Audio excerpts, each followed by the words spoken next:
ফার্স্টে আমি কড়াইতে তেল আর ঘি দিয়ে দিয়েছি।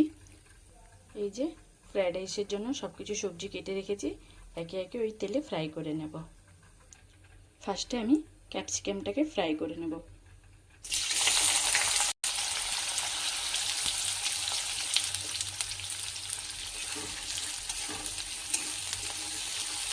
ক্যাপসিকামটাকে একটু ভালো করে লাল লাল করে ফ্রাই করে নেব, যাতে ক্যাপসিকামটা এই ভাজিতেই সেদ্ধ হয়ে যায়। এখানে আমি আগে থেকে ডেকচিতে ভাতটা ফ্রাইড রাইসের যে চালটা করবো আগে থেকে জল গরম বসিয়ে দিয়েছি। কী কী দিয়েছি আমি এতে? এলাইচি দিয়েছি, মিষ্টি কাঠ দিয়েছি আর লং দিয়েছি। জলটা আমার হালকা ফুটে এসছে, এবারে আমি যে চালটা ধুয়ে রেখেছি ওই চালটা দিয়ে দেবো। আমি ফ্রাইড রাইসের জন্য আগে থেকে চালটা আমি ধুয়ে রেখেছিলাম, এই চালটা আমার গরম জল হয়ে গেছে, এই গরম জলে দিয়ে দেবো। ক্যাপসিকামটা তো ভাজি হচ্ছে, ওর সাথে আমি গাজরটাকেও ভেজে গাজরটাকেও দিয়ে দেবো।